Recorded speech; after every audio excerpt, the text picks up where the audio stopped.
सरकार का एक भी फायदा देखिए आम जनता के हित में नहीं है। सरकार फायदा गिना रही है, सब जगह से जीएसटी ले रही है। देखिए ये जो है सरकारी बैंक का निजीकरण करने का जो केंद्र सरकार का नीति है, उसके विरोध में हम लोग पूरे United forum of bank union के बैनर तले धरना पे एक दिवसीय कार्यक्रम रखे हैं। और आप जानते हैं कि सरकारी बैंक जब से 1969 से है, तब से देश की आर्थिक स्थिति मंदी के दौर के बावजूद भारत का बहुत ही स्टेब्लिश्ड रहा।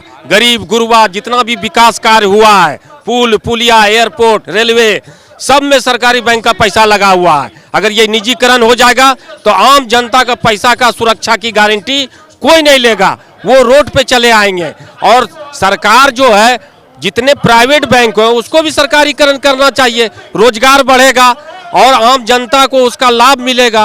आज भी भरोसा है जनता को सरकारी बैंकों के ऊपर। सरकार का एक भी फायदा देखिए आम जनता के हित में नहीं है। सरकार फायदा गिना रही है, सब जगह से जीएसटी ले रही है। प्राइवेट बैंक जनधन अकाउंट क्यों नहीं खोला?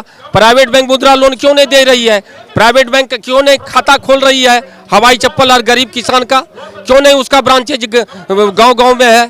तो जीएसटी की बात करी, दूध दही सब पे जीएसटी लागू होने वाला है, उसमें क्या कहेंगे? और ये तो बहुत गलत है ना। आप जब सैलरी अर्नर वाले को टैक्स ले लेते हैं तो फिर हर जगह रेस्टोरेंट, सब जगह दवाई, यहाँ तक कि आम जनता को चेक फ्री चेकबुक मिलता था, उसमें भी जीएसटी 18%। इतिहास में ये पहली बार ऐसा हुआ है कि ये दूध दही और इस पर जीएसटी लगाया जा रहा है, इस तरह का टैक्स लगाया जा रहा है। ये इतिहास में पहले कभी नहीं हुआ था। आप बैंक का देख रहे हैं, मर्जर और प्राइवेटाइजेशन का है, ये नेशनलाइजेशन के बाद ये अर्थव्यवस्था को पूरी तरह से चौपट कर देने का काम कर रही है। और आज इसका रिजल्ट देखिए कि पूरी तरह भारत सरकार की जो अर्थव्यवस्था है, महंगाई चरम पर चली जा रही है ड्यू टू ये बैंक प्राइवेटाइजेशन। और जितने भी भारत की संपत्ति है वो सारा चीज़ बेचना चाह रही है निजी हाथों में।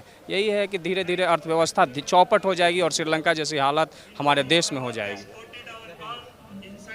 नहीं, इस पर तो केंद्र सरकार का आम पब्लिक के विरोध नीति चल रहा है, जो कि सारे लोग देख रहे हैं। उनका अगर प्राइवेटाइजेशन करते हैं बैंक का तो आम जनता का तो त्राहिम मच जाएगा। उनका आज के स्थिति में किसी भी प्राइवेट बैंक को देखिए गांव-गांव तक नहीं है, केवल शहर में उनका ब्रांच खुला हुआ है और केवल सरकारी बैंक ही हर एक गांव-गांव तक पहुंचा हुआ है। जब आप प्राइवेटकरण करिएगा तो गांव से बैंक सिमटेगी शहर की ओर, इससे आम जनता का समस्या बढ़ेगा।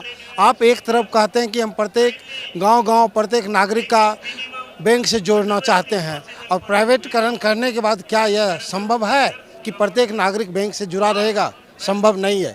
प्राइवेट बैंक में अकाउंट खोलने के लिए 10,000 5,000 से शुरुआती होती है, सरकारी बैंक में 0 बैलेंस पर खुलता है।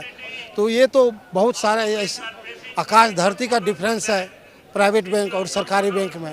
तो किस आधार पर आप आम पब्लिक को सुविधा पहुंचा पाइएगा? केवल ये ढकोसला है, सरकार का केवल ढकोसला है पब्लिक के